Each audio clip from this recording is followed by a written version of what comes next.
ప్రతి పంచమికి కూడా స్పెషల్గా ప్రసాదం అనమాట. తమలపాకులో అమ్మవారికి అభిషేకం చేస్తాం కదా, ఆ తేనె మీకు ప్రసాదం ఇవ్వడం జరుగుతుంది ప్రతి పంచమికి కూడా. అర్థమైందమ్మా? అలాగే ప్రతి నెలలో 2 పంచములు వస్తాయి.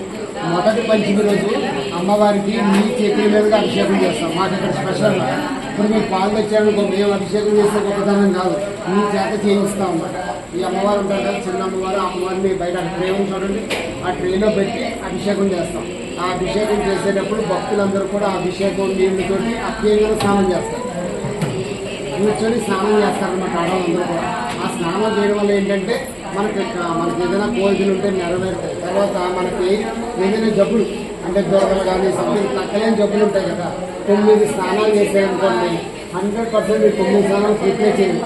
2-3 స్నానాలు చేసినప్పటికీ నేను అలాగే పిల్లలు లేరనుకున్న వాళ్ళు స్నానం చేయొచ్చు, పెళ్లి కాలేదనుకున్న వాళ్ళు స్నానం చేయొచ్చు, మనకి జాబ్లో ప్రమోషన్ కావాలనుకున్న వాళ్ళు స్నానం చేయొచ్చు. అన్ని సమస్యలకి ఒకటే పరిష్కారం. అమ్మవారి ప్రతి పంచమికి కూడా ఇచ్చి స్నానం చేస్తే చాలు. మీరు పెట్టుబడి ఏం లేదు కదా, మీరు ₹1,00,000 ఇవ్వట్లేదు కదా, కేవలం వచ్చి అమ్మవారికి అభిషేకం చేసిన ద్రవ్యాన్ని స్నానం చేస్తారు. అర్థమైందా? అలాగే ఏ కోరిక అంటే ఆ కోరిక నెరవేరుతుంది. తర్వాత వారాహి అమ్మవారిని ఎప్పుడూ కూడా సంధ్య వేళల్లోనే చూడాలి. మీరు పగలు చూస్తే మీకు ఎటువంటి ప్రయోజనం ఉండదు. అర్థమైందమ్మా?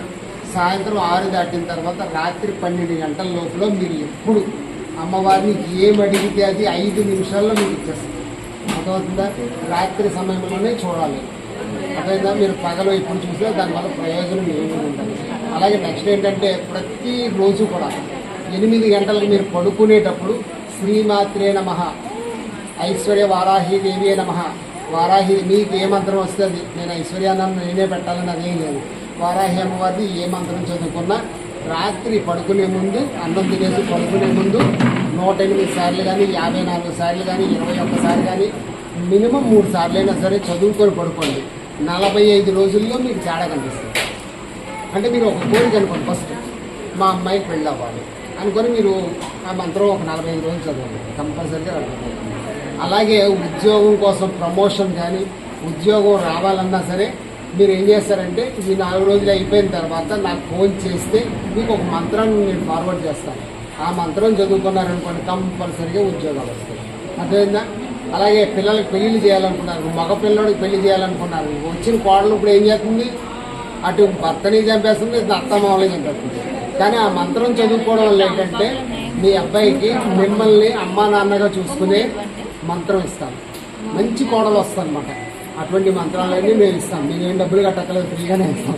కనుక మీరు అందరూ కూడా గ్రూప్లో ఉండండి. ఐశ్వర్య వారాహి గ్రూప్ ఉంటుంది, ఆ గ్రూప్లో ఉన్నారనుకోండి, ఇక్కడ ఏమేమి జరుగుతున్నాయో అన్నీ వస్తాయి.